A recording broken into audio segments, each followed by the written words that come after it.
नमस्कार। दूरदर्शन हिमाचल में आप सभी का स्वागत है। आप देख रहे हैं कार्यक्रम कृषि दर्शन।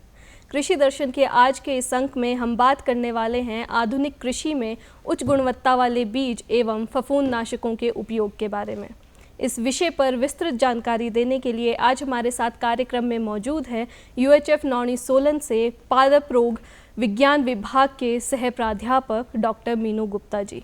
मैम, आपका आज के कार्यक्रम में बहुत बहुत स्वागत है। धन्यवाद जी मैम, आज हम उच्च गुणवत्ता वाले बीजों के बारे में बात करने वाले हैं और किस तरह से फफूंदनाशकों का उपयोग हो सकता है आधुनिक कृषि में।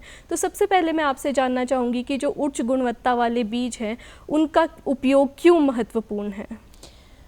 देखिए, उच्च गुणवत्ता वाले जो बीज हैं वो अगर हम आधुनिक कृषि की बात करें वो सबसे महत्वपूर्ण है, क्योंकि जो उच्च गुणवत्ता वाले बीज हैं ना केवल उनमें अंकुरण की अधिक क्षमता रहती है बल्कि वो ज़्यादा उत्पादन देने की क्षमता भी रखते हैं। तो इसलिए किसानों को उच्च गुणवत्ता वाले बीजों का ही प्रयोग करना चाहिए ताकि उन्हें अधिक आय प्राप्त हो सके इन बीजों को प्रयोग करके। जी, तो इससे प्रोडक्शन में भी हेल्प मिलती है और साथ में आय में वृद्धि होगी और गुणवत्ता अगर अच्छी होगी तो फसल जो उत्पादन होगा वो भी अच्छा रहेगा। जी, तो मैम इसकी आवश्यकता क्या है आज के समय में अगर हम बात करते हैं किसानों को? देखिए, जो भी कृषि का जो मूल आधार है वो बीज ही रहता है। तो अगर बीज की गुणवत्ता अधिक अच्छी होगी, उसमें पैदावार अधिक आएगी और जो फसल पैदा होगी वो भी समान रूप से उसमें अधिक रोग प्रतिरोधक क्षमता होगी। और सबसे बड़ी बात है कि जो एक स्थिर फसल का उत्पादन होगा, यानी कि जो बीज एक जैसा होगा तो फसल भी अधिक गुणवत्ता वाली और एक समान पैदा होगी, तो किसान को आय में उसके वृद्धि होती है। तो ये ऐसा एक अनुमान के अनुसार ये पाया गया है कि यदि उच्च गुणवत्ता वाले बीजों का प्रयोग किया जाए तो प्रति एकड़ 3000 से 8000 जो उसकी आय में वृद्धि हो सकती है यदि किसान अच्छा बीज प्रयोग करे तो। जी, अगर उच्च गुणवत्ता वाला बीज का उपयोग करें। तो मैम, जो पारंपरिक बीज है और जो उच्च गुणवत्ता वाले बीज है तो उन दोनों में क्या ज़्यादा अंतर हमें देखने को मिलता है? जो पारंपरिक बीज की अपेक्षा जो आपके उच्च गुणवत्ता वाले बीज हैं उनमें दोनों में अंतर होता है, क्योंकि जो उच्च गुणवत्ता वाले बीज हैं वो किसी न किसी प्रमाणक एजेंसी द्वारा उनको टेस्ट किया जाता है और उनको प्रमाणित किया जाता है कि ये उच्च गुणवत्ता वाले बीज हैं। तो उससे उसमें जो उनकी नमी भी देखी जाती है, उनमें रोग प्रतिरोधक, उनकी अंकुरण दर कितनी है, कितनी उनमें जर्मिनेशन, जिसको हम जर्मिनेशन % बोलते हैं, तो ये सब वो प्रमाणिक एजेंसी जो है उनको प्रमाणित करती है, तभी हम उसको उच्च गुणवत्ता वाला बीज बोलते हैं। जी, तो मैम जैसे हम बात कर रहे हैं उच्च गुणवत्ता वाले बीज, उसमें सबसे ज़रूरी है पहचान। जो एजेंसीज टेस्ट करेंगी वो तो एजेंसीज करेंगी, लेकिन किसान किस तरह से इसको पहचान सकते हैं? इसकी पहचान क्या होगी? क्योंकि अक्सर किसान के पास यही दिक्कत देखने को मिलती है कि पहचान नहीं कर पाते हैं किसान जो उच्च गुणवत्ता वाले बीजों की है। तो किस तरह से वो पहचान तो इसका सबसे सरल उपाय है कि जो भी बीज खरीदे किसान वो प्रमाणिक एजेंसी द्वारा ही ले। जैसे तो वो हमारे राज्य सरकारों द्वारा और इवन भारत सरकार द्वारा कुछ एजेंसियां हैं जो इस तरह का बीज को प्रमाणित करती हैं। तो जैसे अब किसान कहाँ से ले सकता है? जैसे आपकी सरकारी कोई विश्वविद्यालय है या सरकारी बीज निगम है, वहाँ से आप ले सकते हैं। विश्वविद्यालय द्वारा, कृषि विज्ञान केंद्र द्वारा, या जो आपका उद्यान विभाग है या कृषि विभाग है, या कई बार जो सहकारी समितियां होती हैं वो भी किसानों को रियायती दरों पर उच्च गुणवत्ता वाले बीज मुहैया करवाते हैं, उपलब्ध करवाते हैं। तो वहाँ से भी किसान इस तरह का बीज प्राप्त कर सकते हैं। जी, तो इसमें पहचान के लिए यही है कि आप अगर वहाँ से लेते तो एक आपको सर्टिफिकेट मिल जाता है कि आपका उच्च गुणवत्ता वाला ही बीज आपको मिल रहा है। तो मैम, जो सरकार है और जो यूनिवर्सिटीज़ हैं वो किस तरह से बीज को उपलब्ध करवाने में जो किसानों की है वो मदद करती है या किस प्रकार उनकी सहायता करती हैं? जो विश्वविद्यालय या सरकार है वो जो बीज है उच्च गुणवत्ता वाला होना चाहिए, तो उसके लिए बहुत सी एजेंसीज हैं जिनके द्वारा जैसे विश्वविद्यालय तो आप हमारे अनुसंधान केंद्र हैं या हमारा कृषि विज्ञान केंद्र है, और एक विश्वविद्यालय में अलग से सब्जी विज्ञान विभाग ये सीड साइंस एंड टेक्नोलॉजी का डिपार्टमेंट है। तो वहाँ पे भी आपको उच्च गुणवत्ता वाले बीज प्राप्त कर वहाँ से आप ले सकते हैं और उनको लगाएंगे तो डेफिनेटली उसमें, क्योंकि बीज बीज जो रोग रहित होंगे और बीज जो उच्च क्षमता वाला जिसकी अंकुरण ज़्यादा होगी और नमी का भी उसमें पूरा सारे क्राइटेरिया जो है वो ठीक से जब मीट आउट होते हैं तभी हम उसको उच्च गुणवत्ता वाला बीज बोलते हैं। जी, तो मैम जो ये बीज है जो उच्च गुणवत्ता वाला बीज है उसका चयन किस प्रकार से होता है और प्रमाणन कैसे किया जाता है इसका? इसके लिए कुछ विशेष एजेंसीज हैं जो प्रमाण करती हैं बीज का। तो जैसे हमारा राज्य बीज निगम है वो इसको सीड सर्टिफिकेशन का काम करती हैं, या और भी कई सारी प्रमाणित एजेंसियां। और जो वो प्रमाणित बीज होता है उसमें अलग अलग टैग लगे होते हैं। तो जैसे अगर उसमें ब्लू कलर का टैग लगा है तो वो प्रमाणित बीज है, और अगर उसमें वाइट कलर का टैग लगा है तो वो सत्यापित बीज है। तो वो जो सीड एजेंसीज हैं वो फिर रियायती दरों पर किसानों को बीज मुहैया करवाती हैं। जी, तो उसमें टैग देख के भी किसान पहचान सकते हैं कि वो किस तरह का बीज वो बाजार से या फिर एजेंसी से खरीद रहे हैं। जी, तो मैम जो ये जो आधुनिक तकनीक द्वारा है वो किस तरह से बीज को तैयार किया जाता है? इसके हर फसल में अलग से स्टैंडर्ड प्रोटोकॉल हैं। जैसे बीज लगाने से लेके और जब बीज मतलब फाइनली फसल को हार्वेस्ट किया जाता है बीज के लिए, तो उस दौरान जो सीड सर्टिफिकेशन एजेंसी वाले हैं वो आपकी फसल को बीच में इंस्पेक्शन करने के लिए आते हैं और वो देखते हैं कि कोई रोग नहीं है, फसल अच्छी स्वस्थ है और उसका स्वास्थ्य अच्छा है, तभी वो सीड अच्छा वहाँ पैदा होगा, उसको ही वो प्रमाणित करते हैं। और एक पूरी कमेटी होती है जिसमें आपके पैथोलॉजिस्ट, एंटोमोलॉजिस्ट और सीड पैदा करने वाले वो सारे लोग होते हैं, और स्टेट गवर्नमेंट से भी एजेंसी के लोग वहाँ आते हैं, इंस्पेक्ट करते हैं, तभी सर्टिफिकेट दिया जाता है। जी, तो मतलब एक पूरी टीम एक मतलब बीज को तैयार करने में पूरी टीम काम करती है और ये काफ़ी लंबा प्रोसेस है, अलग अलग स्टेप्स में ये काम किया जाता है। जी, तो मैम जैसे अगर हम बात करते हैं बीजों की, तो उसके लिए सरकारी क्या क्या योजनाएं देखने को मिलती है और किसान किस तरह से इन योजनाओं का लाभ ले सकते हैं? क्योंकि बहुत बार ऐसा होता है किसान उनको एक तो पता नहीं होता है कि कौन सी योजनाएं उनके लिए चलाई जा रही है सरकार द्वारा, और दूसरा कि उसमें आवेदन कैसे करना है या फिर किस प्रकार से उनका लाभ लेना है, या फिर अगर कोई क्राइटेरिया उसके लिए सेट है तो किस तरह से उस क्राइटेरिया को पूरा करना है।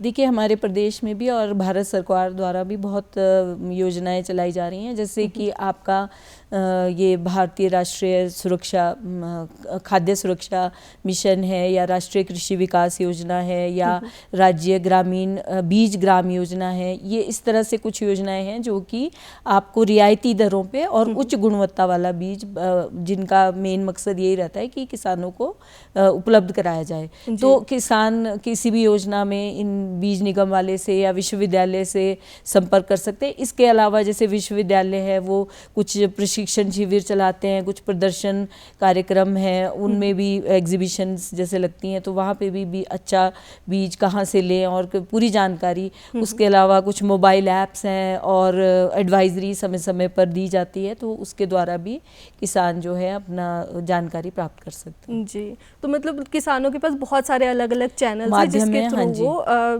जानकारी इसकी प्राप्त कर सकते हैं। तो मैम जैसे अगर हम सर्टिफाइड बीजों की बात करते हैं, तो क्या किसान उच्च गुणवत्ता वाले जो बीज हैं वो घर पे अपने तैयार कर सकते हैं? क्योंकि अक्सर जो किसान है वो अपना ही जो फसल उन्होंने बुआई होती है और उसी का ही बीज रखते हैं अगली फसल के लिए, तो क्या वो खुद से तैयार कर सकते हैं और क्या उसका सर्टिफिकेशन हो सकता है? सर्टिफिकेशन तो हो सकता है, लेकिन सर्टिफिकेशन एजेंसी से आपको शुरू से मतलब प्रायर परमिशन लेके और फिर फसल लगानी पड़ेगी कि ये बीज मैंने आगे बेचना है सर्टिफाई करके। तो अगर आप उनसे संपर्क करें तो वो जो पूरा प्रोटोकॉल है या जो पूरा तरीका है वो आपको बताएंगे, तो उसको अगर आप उसका अनुसरण करेंगे तो आप डेफिनेटली सर्टिफाइड बीज बना सकते हैं जो आप औरों को भी बेच सकते हैं। जी, तो मैम अभी हमने बात बीजों की है, उसके अलावा हमारा जो विषय है उसमें फफूंदनाशकों के उपयोग के बारे में भी है। तो क्यों फफूंदनाशकों का उपयोग किया जाता है फसलों में, उसके बारे में मैं जानना चाहूँगी। देखिए, फफूंदनाशक मतलब कि जो भी फफूंद जनित रोग हैं उनको नियंत्रित करने के लिए जो दवाओं का हम प्रयोग करते हैं वो फफूंदनाशक हैं। तो फफूंदनाशकों का सही समय पे और सही मात्रा में उपयोग बहुत ही आवश्यक है, क्योंकि अगर हम फफूंदनाशक नहीं प्रयोग करेंगे तो हमारी फसलों को काफ़ी ज़्यादा नुकसान होता है। और ऐसा आमतौर पे देखा गया है कि 10 से 30% तक की जो हम अपने उत्पादन में वृद्धि उचित अगर हम फफूंदनाशक का प्रयोग करते हैं तो उससे कर सकते हैं। जी, तो मैम आखिर फफूंदनाशक होते क्या है? हम बहुत बार बात करते हैं फफूंदनाशकों की या फिर इंसेक्टिसाइड की या और भी जो स्प्रे या फिर दवाइयाँ खाद उसमें डाली जाती है, तो फफूंदनाशक आखिर होते क्या हैं?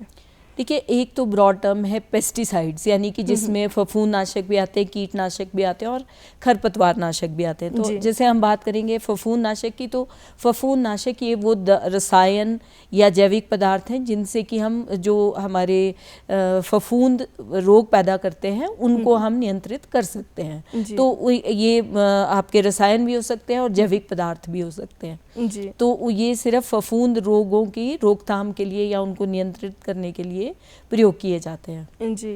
तो मैम जो ये फफूंदनाशक है वो क्यों महत्वपूर्ण होते हैं, क्या महत्व है इसका? देखिए, बहुत से सभी फसलों में लगभग बहुत से रोग हैं जो विभिन्न फफूंदों द्वारा पैदा किए जाते हैं। तो अगर हमें उन रोगों से, और वो बहुत ज़्यादा नुकसान करते हैं, तो जैसा हम पाया गया कि कम से कम 15 से 20% तक का नुकसान जो विभिन्न फफूंद हैं वो हमारी फसलों को करते हैं। तो यदि हम इन फफूंदों को नियंत्रित कर सकते हैं, उनकी वजह से जो हमें नुकसान हो रहा है उसको हम नियंत्रित कर सकें, तो उसके लिए हम फफूंदनाशकों का प्रयोग करते हैं। इसलिए ये बहुत ही महत्वपूर्ण है, और उससे भी ज़्यादा कि हम सही समय पर इनका प्रयोग करें। जी, तो मैम जैसे आपने बताया कि इसका सही समय पे प्रयोग करना ज़रूरी है, और क्योंकि फफूंदनाशक एक तरह का रासायनिक, वैसे जैविक भी होता है पर रासायनिक भी रहता है, तो इसका जो उपयोग करने की तकनीक है वो क्या है, इसकी सही तरह से उपयोग करना अगर फफूंदनाशकों का उपयोग करना है तो? इसमें हमारे पास अलग अलग क्राइटेरिया हैं। जैसे अगर हम बोलेंगे तो पहला हम ये देख सकते हैं कि कौन सा फफूंदनाशक हमारी फसल पे सही रहेगा। तो हम जैसे पहले मैं ये बताना चाहूँगी कि फफूंदनाशक कितनी प्रकार के होते हैं। तो फफूंदनाशक, अगर हम रासायनिक फफूंदनाशकों की भी बात करें तो वो सिस्टेमिक, नॉन सिस्टेमिक या मिश्रित जिसको बोलेंगे, यानी कि सिस्टेमिक मतलब जो सिस्टम में, पौधे के अंदर उसके पूरे सिस्टम में चले जाते हैं, तो वो सिस्टेमिक या प्रणालीगत फफूंदनाशक हैं। और नॉन सिस्टेमिक या कॉन्टैक्ट जो कि पौधे की सिर्फ सतह पे रहते हैं और फिर रोगों की रोकथाम करते हैं। और तीसरा है मिश्रित, जिसमें हम इन दोनों प्रकार का मिश्रण, हमें मार्केट में ही बहुत से ऐसे प्रकार मतलब वो फॉर्मुलेशन ही मिल जाते हैं जो कि हम उनको प्रयोग कर सकते हैं, या हम खुद भी कुछ जो फफूंदनाशक हैं उनको मिक्स कर सकते हैं। तो इस तरह से मिश्रित फफूंदनाशक बनते हैं। तो जब हमें चुनाव करना है तो ये उस पर बहुत डिपेंड करता है। तो उसके लिए सबसे पहले ज़रूरी है कि हमें रोग की सही पहचान करनी पड़ेगी, क्योंकि अगर हमने फफूंदनाशक डालना है तो कौन सा रोग आ रहा है, तो यदि किसान भाई खुद रोग की पहचान नहीं कर सकते तो वो किसी भी एक्सपर्ट की सहायता ले सकते हैं। उसमें विश्वविद्यालय में भी जा सकते हैं, कृषि विभाग, उद्यान विभाग, या बहुत से आजकल हमारे पास इंटरनेट से बहुत से माध्यम हैं जिनका प्रयोग कर सकते हैं। और किसान भाई पहले सबसे पहले कि रोग की सही पहचान करें, उसके बाद उस रोग के हिसाब से ही फफूंदनाशक का चयन किया जाता है। जी, तो मैम जैसे अगर हम बात करें जैसे फफूंदनाशक की, क्योंकि वो पर्यावरण और स्वास्थ्य के लिए भी हानिकारक होते हैं, तो किस तरह की सावधानियां जो किसानों को है या लोगों को बरतनी चाहिए उसके लिए? जब हम जैसे अगर फफूंदनाशक का प्रयोग किसान को करना है तो कुछ विशेष सावधानियों का ध्यान रखना बहुत ही आवश्यक है। तो जैसे कि सबसे पहले जो मैंने बताया कि सही मात्रा में और सही फफूंदनाशक का चयन करें। तो उसका जब आपने फफूंदनाशक का स्प्रे करना है, छिड़काव करना है, तो वो देखें कि छिड़काव या तो आप सुबह के समय करें या शाम के समय करें, क्योंकि यदि आप दिन में करते हैं तो धूप ज़्यादा होती है, तो जो फफूंदनाशक या आपकी जो दवा है वो जल्दी उड़ जाएगी और वो सूख जाएगी मतलब। और उसके बाद है कि जो आपके प्रोटेक्शन गियर है, जैसे कि आपके सुरक्षा उपकरण है जिसमें मास्क है, ग्लव्स है, चश्मा है, ये सब पहन के ही छिड़काव करना चाहिए। और उसके अलावा जो आपके खाली कंटेनर्स वगैरह हैं उनको आप ढंग से डिस्पोज करें जब वो खाली हो जाएं, क्योंकि कई बार होता है कि वो इधर उधर फेंक देते हैं, तो उसका डिस्पोज ऑफ करना भी बहुत आवश्यक है। और ये ज़रूरी है कि जब आप मिक्स कर रहे हैं फफूंदनाशक तो वो आपस में कंपैटिबल होने चाहिए, क्योंकि कई बार वो फट जाते हैं तो आपका जो मिश्रण है वो ठीक से नहीं बन पाता और आपकी दवा भी व्यर्थ हो जाती है। तो उस वजह से भी आवश्यक है। और पर्यावरण के लिए ये ये बहुत आवश्यक है कि जो आपका फफूंद नाशक है वो बहुत ज़्यादा इस तरह से आप जब वो चयन कर रहे हैं तो वो पर्यावरण को बहुत ज़्यादा नुकसान पहुंचाने वाला ना हो। जी, तो मैम ये कैसे किसान पता कर सकते हैं कि कौन सा फफूंद नाशक जो इस्तेमाल कर रहे हैं वो पर्यावरण के लिए कितना ज़्यादा घातक है?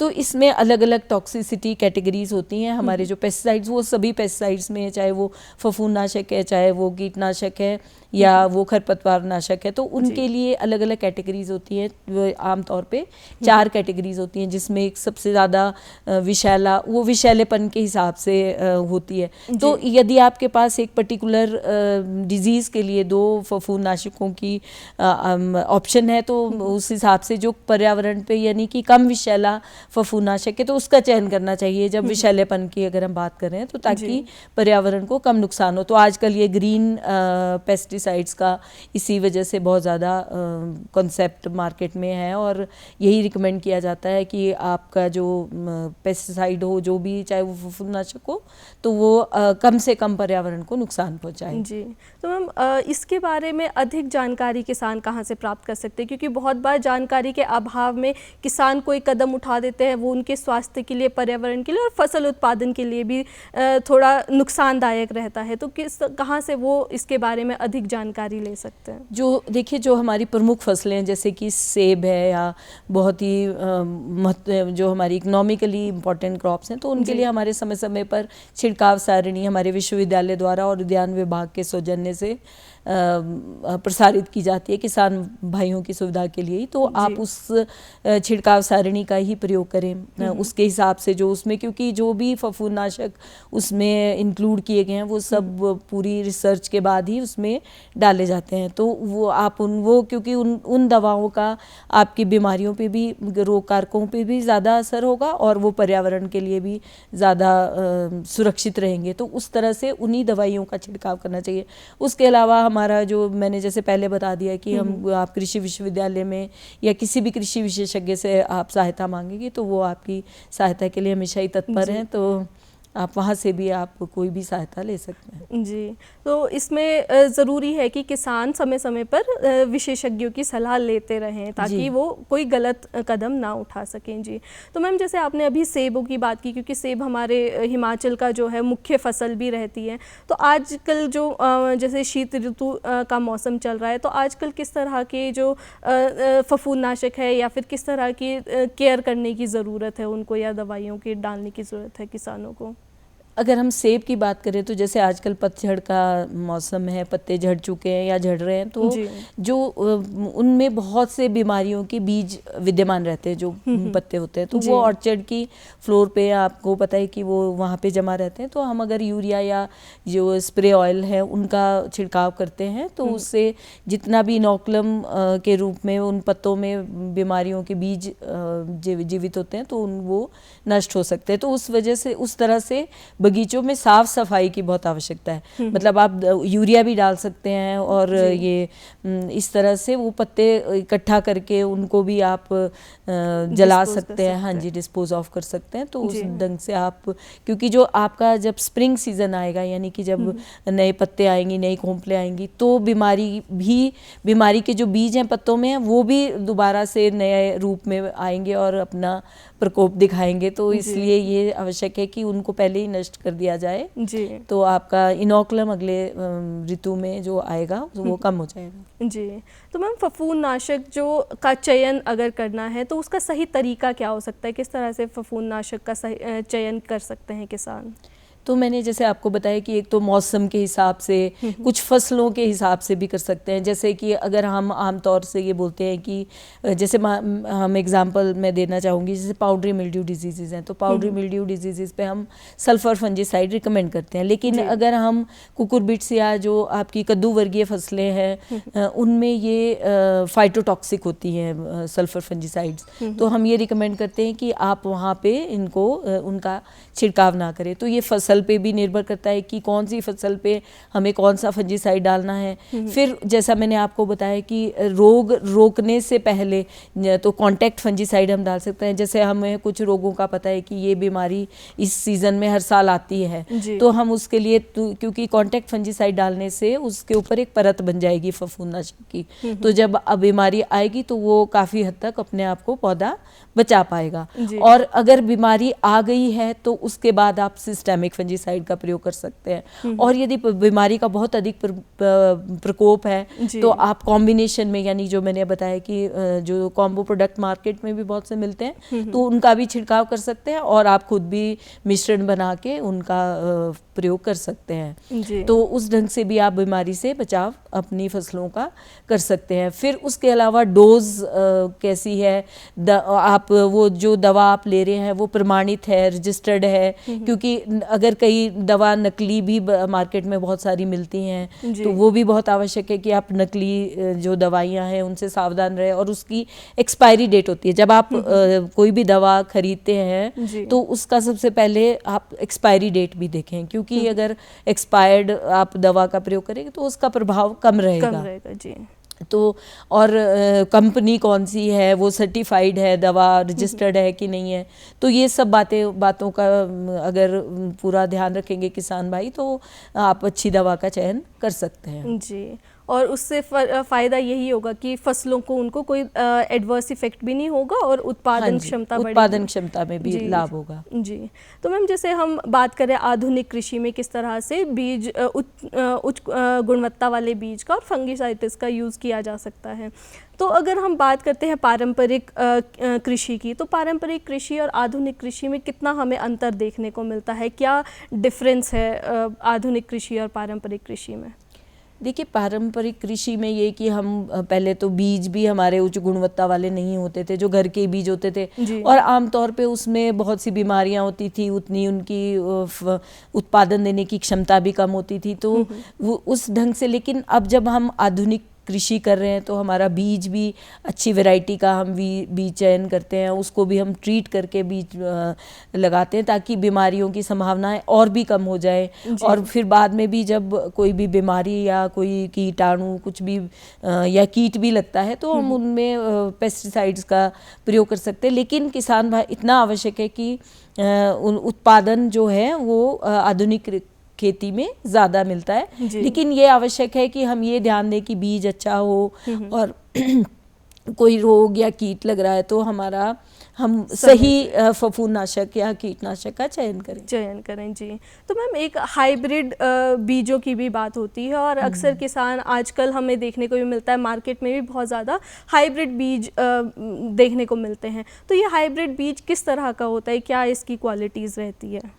हाइब्रिड बीज आमतौर पे किसी एक ऑब्जेक्टिव को लेके बनाए जाते हैं, जैसे या तो वो उच्च उत्पादन देने वाले होंगे या कोई रोग प्रतिरोधी होंगे या कीट प्रतिरोधी होंगे, तो उस ढंग से कोई ना कोई ऑब्जेक्टिव होता है। तो इसमें मेल और फीमेल दो पेरेंट को जब आपस में मिलाया जाता है तो हाइब्रिड बीज बनता है। लेकिन हाइब्रिड बीज आमतौर पे ज़्यादा अच्छी गुणवत्ता देने वाले ही होते हैं, लेकिन इसमें जो सबसे ज़्यादा नुकसान है कि किसान को हर वर्ष हाइब्रिड बीज मार्केट से खरीदना पड़ता है, क्योंकि जो अगर वो अपना ही बीज रखेंगे तो उसमें हेट्रोजेनिटी, वो अलग अलग तरह का होता है, तो आपकी फसल एक प्रकार की नहीं आएगी। कोई जैसे मान लो कि टमाटर, ये तो कोई टमाटर बड़ा कोई छोटा, वो रंग में भी उनमें भिन्नता रहती है। तो इसलिए हाइब्रिड बीज में जो नुकसान है वो यही है कि वो आपको हर बार बाजार से नया बीज खरीदना पड़ता है। जी। तो हाइब्रिड बीज में वो आगे बीज के लिए नहीं रख सकते, अदरवाइज उसकी क्वालिटी में फर्क पड़ता है। जी। तो मैम जो घर पे जो लोग सर्टिफाइड बीज जो खरीद रहे हैं अलग अलग एजेंसी से या विश्वविद्यालय से जो बीज खरीद रहे हैं, उसका, क्योंकि हम जब भी फसल में बीज नहीं बुआई की बात करते हैं तो बीज उपचार की बात भी होती है कि हमेशा बुआई से पहले बीज उपचार ज़रूरी है, तो क्या जो सर्टिफाइड बीज है उसका भी बीज उपचार ज़रूरी है या रिकमेंड किया जाता है उसको भी? वैसे तो आजकल जो बाज़ार में सर्टिफाइड सीड मिल रहे हैं या उच्च गुणवत्ता वाले, वो ऑलरेडी उनमें बीज उपचार करके ही उनको बाज़ार में बेचा जाता है। पर अगर आप करना चाहें तो आप दोबारा उसको उपचार करके लगाएंगे तो आपकी उससे बीमारी होने की संभावनाएं बाद में काफ़ी कम हो जाती है, क्योंकि बीज उपचार वो एक सरल उपाय है, बहुत ही सस्ता है, क्योंकि आपका बीज में इतना सा फफूंदनाशक लगेगा, लेकिन जब एक बार आपने बीज खेत में लगा दिया और फिर फसल में आपकी कोई समस्या आ रही है तो आपकी बहुत ज़्यादा मात्रा में दवा का प्रयोग भी होगा और महंगा भी होगा वो, और आपकी लेबर भी ज़्यादा लगेगी, मेहनत भी ज़्यादा लगेगी। तो उस हिसाब से यदि आप बीज को उपचारित करके लगा रहे हैं तो वो ज़्यादा फायदेमंद है। जी, तो ये रिकमेंड किया जा सकता है कि अगर आप सर्टिफाइड बीज भी खरीद रहे हैं तो उसका बीज उपचार ज़रूर कर लें। जी मैम, सीडलिंग्स भी जो किसान बाज़ार से खरीदते हैं या फिर नर्सरी से खरीदते हैं, तो उसमें कैसे वो पहचान करें कि ये रोग जनित तो नहीं है या फिर इसकी आगे प्रोडक्शन की ये स्वस्थ सीडलिंग्स है कि नहीं है? देखिए, इसके लिए तो जो सर्टिफाइड नर्सरी है आप सीडलिंग वहीं से लें, क्योंकि वही आपका रोग उसमें रोग आने की संभावनाएं कम हो जाती हैं। लेकिन उसके बावजूद भी मैं यही रिकमेंड करना चाहूँगी कि उसको भी आप उपचारित करके ही लगाएं, क्योंकि सीडलिंग है उसको आप आधा पानी का, जैसे फफूंदनाशक है उसका घोल बना लें, आधा घंटे के लिए आप सीडलिंग्स को डिप करें उसको नर्सरी को, और फिर आप खेत में लगाएं। तो बाद में जो वही बात है कि बाद में आपको ज़्यादा समस्या रहेगी कि बीमारी अगर कोई आ जाती है तो उसको पहले ही उपचार पहले ही उपचार करके लगाएंगे तो वो ज़्यादा सुविधा रहेगी। जी, तो मैम जैसे हम आजकल और भी देख रहे हैं कि जो बाहर के फ्रूट्स है, फॉरेन फ्रूट्स है, वो काफ़ी ज़्यादा इंट्रोड्यूस किए जा रहे हैं। हिमाचल में भी अगर हम बात करें ब्लूबेरी की या फिर परसिमन्स की, इस तरह से बहुत सारे नए फ्रूट्स जो है इंट्रोड्यूस किए जा रहे हैं। तो उसमें किस तरह से लोग देख सकते हैं कि उच्च गुणवत्ता वाला बीज है, किस तरह से किसान पहचान करे उसमें? देखिए, यदि वो रूल तो सब जगह सेम ही है कि अगर आप किसी सर्टिफाइड नर्सरी से ले रहे हैं तो ही आप अपना बीज लगाएं, चाहे वो बाहर से, क्योंकि बाहर से भी एक बार इंपोर्ट होता है तो उसमें प्रॉपरली फाइटोसैनिटरी सर्टिफिकेट और उसका एक प्रोसीजर है। उसके बाद जब वो हमारे देश में या हमारे प्रदेश में जब वो आ गई किस्म, तो उसके बाद वही सेम प्रोसीजर वहाँ पे भी लगता है कि वो सर्टिफाइड सीड है, वो नर्सरी जो है वो सर्टिफाइड है जो वो बीज दे रही है। तो उसके लिए जो हमारी सर्टिफाइड एजेंसीज हैं वो विजिट करती हैं, वो देखती हैं, उसके बाद ही आप वहाँ से बीज लें और उसको लगाएं। जी, सर्टिफाइड एजेंसीज है वो पहले ही चेक कर लेती है, तो ये ज़रूरी है किसानों के लिए कि वो सर्टिफाइड एजेंसीज से ही खरीदें। तो मैम, आपने यहाँ आने के लिए अपना समय दिया और हमें इस विषय पर महत्वपूर्ण जानकारी दी, हमें और हमारे दर्शकों को, उसके लिए आपका बहुत बहुत धन्यवाद। जी धन्यवाद। तो दर्शकों, आज के कार्यक्रम में हमने जाना कि किस तरह से उच्च गुणवत्ता वाले बीज और फफूंदनाशकों का सही और नियमित रूप से इस्तेमाल फसल उत्पादन को तो बढ़ाता ही है, उसकी गुणवत्ता को भी बढ़ाता है और साथ में किसानों की आय को भी बढ़ाता है। तो हमें यकीन है कि आपको आज की जो जानकारी है आपके लिए लाभप्रद रही होगी। आज के कार्यक्रम में केवल इतना ही। हमें इजाज़त दीजिए। नमस्कार और देखते रहिए दूरदर्शन हिमाचल।